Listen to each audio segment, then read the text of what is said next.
Two names ruled football in the 2010s: Ronaldo, Messi. But here's the real question: who truly belongs right next to them? The answer might surprise you.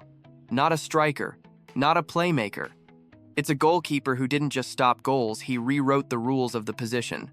That man is Manuel Neuer, the unbeatable keeper. Ronaldo and Messi defined an era. Their goals, records, and trophies speak louder than any argument. But football has never been only about scoring goals.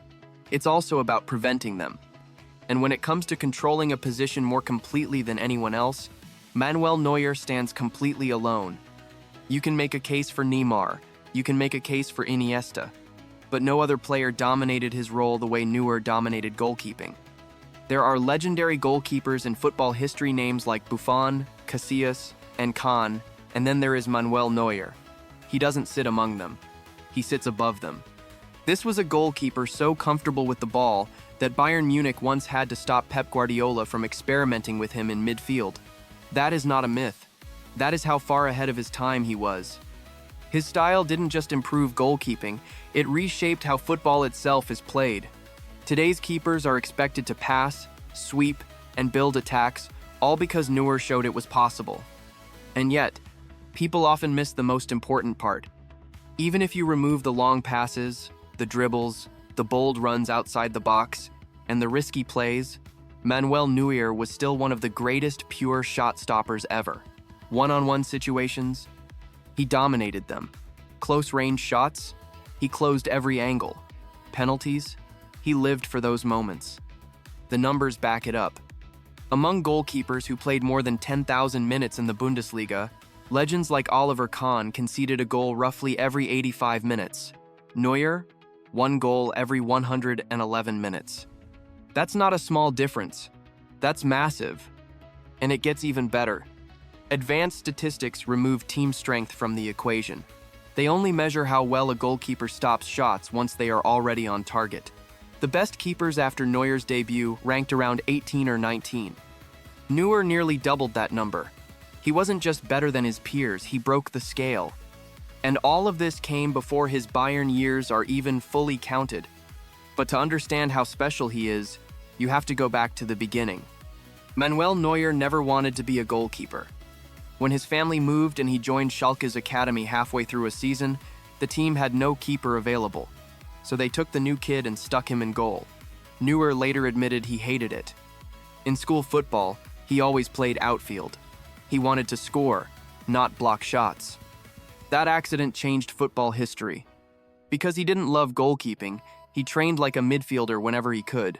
Passing drills, first touches, positioning, vision. He learned how attackers think because he once wanted to be one. At 13, coaches doubted him. Too short, too thin. A year later, they nearly released him entirely. Then his body changed. He grew taller, stronger, faster. By 19, Neuer stood over 6'2", became Schalke's first-choice goalkeeper, led the under-19 seconds to a national title, played with the reserves, and trained with the first team. His life changed almost overnight. One moment, he was watching tapes of Jens Lehmann. The next moment, chaos opened a door. Schalke's reserve keeper left unexpectedly. The main keeper got injured. And suddenly, Manuel Neuer was standing in goal in front of 60,000 fans in the Bundesliga. He didn't freeze. He thrived. By the 10th match day, even after the injured keeper returned, the coach trusted the teenager against Bayern Munich. Neuer walked onto the pitch next to Oliver Kahn, the man he would one day replace as Germany's standard. From that moment on, Schalke never looked back. With Neuer in goal, Schalke went 14 matches unbeaten. Without him, they conceded nearly double the goals.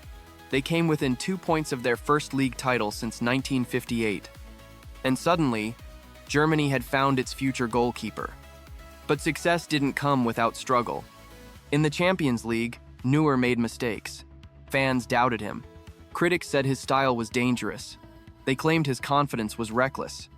If he wasn't a homegrown player, he might have been dropped completely. Schalke stayed patient, and Neuer rewarded that faith. In March, he delivered one of the defining performances of his early career. He dragged Schalke into the Champions League knockouts and then saved 2 penalties to eliminate Porto. Only Barcelona stopped them. That season became Schalke's most successful European run in decades. The next year, even while Schalke struggled domestically, Neuer dominated the Under-21 European Championship. He conceded just 1 goal all tournament while facing elite young attackers. He won the trophy. He won Best Goalkeeper. He earned his senior national team debut. Bayern Munich took notice. Still, Neuer stayed 1 more season. He became Schalke's captain. He led them through the German Cup and into a historic Champions League semi-final. That cup win became Schalke's first major trophy in years and Neuer's farewell gift. Then came Bayern Munich, and chaos followed. Bayern fans didn't want him.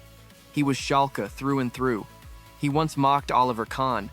They already believed Thomas Kraft was the rightful heir. Neuer was booed before he even proved himself. The situation got so bad that club officials had to hold meetings with fans to protect him. So Neuer responded the only way he knew how: by being unstoppable. He went over 1,100 minutes without conceding a single goal. Over 19 hours of football. Records shattered. Silence followed. By the end of the season, the same fans who booed him were singing his name. In the Champions League, he saved penalties from the world's best players. In one shootout, when no outfield player wanted to step up, Neuer took a penalty himself and scored. Germany trusted him too. Tournament after tournament, Neuer delivered. Calm, fearless, reliable. Then came Pep Guardiola. Pep didn't restrict Neuer. He pushed him further. Neuer played like an extra defender, sometimes like a deep midfielder. He swept danger before it even became a chance. Guardiola once seriously wanted to try him in midfield. The board had to step in and say no. At the 2014 World Cup, despite injuries, doubts, and poor conditions, Neuer created history. Against Algeria, he played so high that his heat map shocked the world. Critics laughed until he shut everyone down. Germany destroyed Brazil 7-1. Neuer neutralized Messi's Argentina, World Cup champion, Golden Glove winner. That year, many argued a goalkeeper deserved the Ballon d'Or. Then came the hard years. Injuries, broken bones, missed seasons, long rehab, doubts returned. Younger keepers waited in line. People said it was time to move on. Neuer didn't listen. He came back, slowly, carefully, stronger. Under Hansi Flick, he delivered again. Champions League winner, man of the match in the final, another historic treble, another reminder of who he was. Even in his late 30 seconds, even after a ski accident that could have ended everything, Neuer returned. Nearly a year of rehab, endless work, pure belief. And somehow, unbelievably, at nearly 40 years old, Manuel Neuer is still among the best goalkeepers on the planet. Manuel Neuer didn't just play football. He changed it forever. He showed the world that a goalkeeper can lead, create, and dominate like no one else. What do you think about him? Let us know in the comments section down below. And if you enjoyed this story of a true football legend, make sure to like the video, subscribe to the channel, and turn on notifications for more unforgettable football stories. We will see you in the next one.